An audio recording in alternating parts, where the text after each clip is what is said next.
Hey everybody, hope you guys are all healthy and safe. So a little bit more than a year ago, like about 13 months ago, I went to Zurich, Switzerland to attend the launch of the Oppo Reno. That was Oppo's first time introducing the Reno brand. So I guess the company wanted to make a splash. That's why it held a pretty nice event in Zurich, which is a really beautiful city in Central Europe. So even though it's only been a little bit more than a year, the Reno series is already on its 4th edition right here. This is the Oppo Reno 4 Pro. Now this model I have is the international version that's launching in India and I think Europe pretty soon. So it differs from the one that was launched in China a couple of months ago. Now let's look at the overall design first. I really like the look and feel of this phone. You have a 6.5-inch OLED display, 90Hz panel with a resolution of 2400 by 1080. So it's basically 1080p. PPI of 401, OLED panel, nice and bright, excellent viewing angles even under the sun. You have a really small hole punch cutout housing a 32 megapixel selfie camera. And around the back, you have a quad camera setup, which I'll get to soon. And this really nice matte coating. This is one of my favorite finishes I've felt yet because basically smartphones over the past couple of years, they all use glass backs, right? So you basically have to choose. You either choose the shiny reflective glass back that attracts fingerprints like hell, but they're actually pretty grippy, or you go for the matte finish, which we've seen on an iPhone or an LG device. And even the matte, they look nice, but they're kind of slippery. Oppo has found like the middle ground. This is a matte finish, but it's actually still really grippy. I don't know how to describe it. When you feel it at first, it doesn't feel like glass. I almost thought there was like a peeling I needed to peel off when I first took it out of the box, but no, whatever coating they put on this, I'm a fan of it, as well as this subtle gradient color. It's like darker right here, dark blue, almost black, and then right here it becomes kind of lighter blue. And you also have a headphone jack, and yeah, you get earbuds in the box too. So this is a really nicely constructed device. It's also really thin at 7.7 millimeters. You do get a slight camera bump, that's not too bad. And it also weighs 161 grams. So that's also among one of the lightest phones out there because everything else on the market now kind of tips the scale at over 200 grams. So just looking at the phone, this is a pretty premium package, right? But this is a mid-tier device. And here are the areas that Oppo has compromised to meet the price point. So first, this phone runs on a Snapdragon 720G instead of the 865. But if you watch my videos or many others, you already know the 720G is more than good enough to handle just about any game in any app. So it doesn't even really matter. The drop from 865 to 720G is a non-issue for me. But there are other areas where this phone cuts corners a little bit. So they're mostly in the camera. So you have a 2 megapixel macro lens up here, a 48 megapixel main camera, and then 8 megapixel ultra wide camera, and a 2 megapixel mono lens. So that's a black and white lens to help with lighting. So yeah, there is no telephoto zoom lens in this camera. That means any zoom you do, whether it's 2x or 3x, is completely digital. And this phone only maxes out at 10x digital zoom. And the quality drops off pretty bad, anything after 5x. This is kind of jarring because if you remember the original Reno, when it launched a year ago, the whole phone's main selling point was this periscope zoom lens camera. So the Oppo Reno series began life as one of the very best zooming systems on a smartphone. And even the Oppo Reno 2 and 3, they also had telephoto zoom lenses. So the fact that the Oppo Reno 4 has absolutely no zoom lenses at all is a little bit weird. Now you also only have a single bottom fine speaker on this phone, and it's right at the bottom so you can easily muffle the sound. The sound quality is pretty solid. You also have no wireless charging here, but it doesn't matter. You can charge the 4000 milliamp hour battery in here really fast with it include a 65 watt fast charging brick. I did a test yesterday and basically I plugged in the phone at 14% and after 10 minutes, it already jumped up to over 50%. It's insane. You only have to plug this phone in for 5 minutes, 10 minutes in the middle of a day, and you're almost guaranteed to top up your phone to a point that's enough to go through the rest of the night well into 3 or 4 a.m. if you're out partying. Now in terms of software, this phone runs Android 10 with Oppo's ColorOS version 7.2 on top. Now I've gone on record many times about how much I love ColorOS now. It is my second favorite Android software behind Oxygen OS. So I like it better than stock Android even because it is highly customizable. You can do things such as double tap the screen to turn it on. You can do 3 finger swipe up to begin triggering a split screen mode.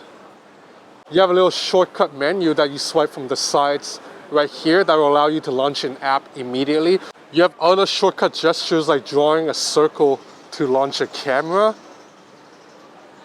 Although it's not as fast as OnePlus, you can draw V to launch a flashlight, and you can stop and play music by swiping on the screen without needing to turn it on. So one new feature that was not in the previous version of ColorOS, this is brand new, is the ability to bring down apps to the bottom half of the screen by swiping on the edge like this. So this makes it a lot easier if I want to reach Netflix. I can just do this, swipe over, immediately launch Netflix. Now when it comes to camera performance, the main camera of the Reno 4 Pro is really good. It's a 48 megapixel sensor, Sony IMX, and it's the same lens that Oppo used in the Reno 3. And not just Oppo, several BBK phones have been using this sensor, like the OnePlus 8 and previous Vivo phones too. So that means BBK Technologies have a lot of experience with the sensor, so they've managed to fine-tune everything.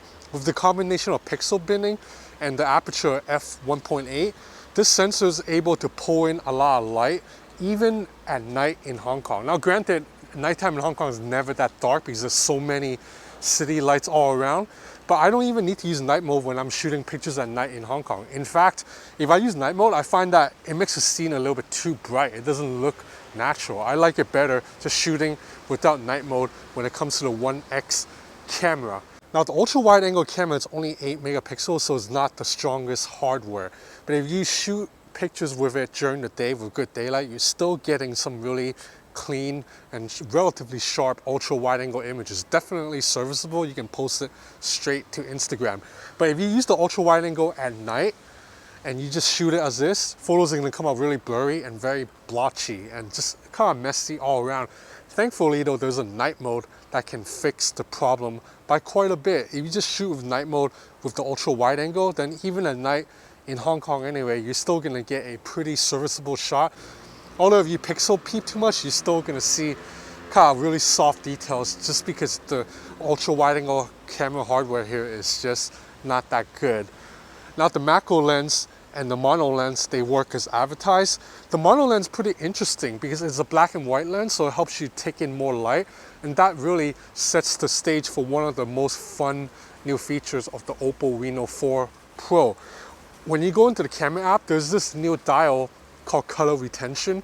Basically what it does is it will keep the colors of a subject while keeping the rest of the background in black and white. And it's smart enough to do the color retention in real time and only do it to humans. So as you can see here, I'm walking around and the camera knows to only add color to real life humans. To other parts of the scene, it's completely black and white. Now, if you want to bring out certain colors regardless of if it's human or background, you can do so with red, blue, or green. As you can see here, it's pretty fun to play with. You can just have the whole scene be black and white except blue, except green, except red. I think it's pretty impressive that a mid-tier phone like the Reno 4 Pro is allowing you to do real-time color filtering like this, because this is a feature that a couple of years ago Samsung and Huawei tried to introduce in their flagship phones, and it was a little bit wonky. Nowadays, you can get it on a mid-tier phone and it works really well. Now, video performance is really damn good too. Stabilization is among the best I've seen in a mid-tier phone. Check out the video stabilization here. I'm walking really fast. Now when I shoot at night, stabilization takes a hit. You see a little bit more micro jitteriness as I walk, but this is still really good stabilization. You can shoot videos up to 4K 30, but no 4K 60. Now one more really cool shooting mode that was not previously available on mid-tier phones is 960 frames per second slow motion at 1080p resolution. As you can see here, so I'm moving quite slow and the details and colors are very good. This is really impressive for a mid-tier device. Okay, enough talking for now. I'll just show you more photos and video samples here. I think you'll agree that these are very nice images and videos for this price range. The only weaknesses come in when I'm trying to zoom, because there is no optical zoom lens at all in this camera, and the ultra wide angle camera, which is slightly below par. So unfortunately, I don't know the official final pricing of the Oppo Reno 4 Pro yet. Chinese brands always do this. They let me test the phone early, but they won't tell me the price. But you know, this is a mid-tier phone, so I'm guessing it'll be around the 400 to 500 euro price range. At this price point, I think this is a really, really good video camera system, although I am disappointed with the lack of any optical zoom whatsoever. Now, keep in mind, I'm just guessing the price could be a little bit lower. It has premium flagship build quality, a really nice screen, really nice and lean and sleek in-hand feel, and like I said, really top-notch video performance. The only nitpick is the ultra-wide-angle camera. It's not that good, and there's no zoom lens. But of course, there are many, many other options out there, so I wouldn't say this is like the best mid-tier options around, but it's, I think, one of the top ones that you might want to consider. So anyway, that's about it for this review of the Oppo Reno 4 Pro. I have more video content coming up in the next few days, so please subscribe to my channel if you want to keep up to date to the latest smartphones, or follow me on Instagram at Ben's Gadget Reviews. So that's it for now. Stay healthy, stay safe, and please wear a mask if you step out. Thanks for watching.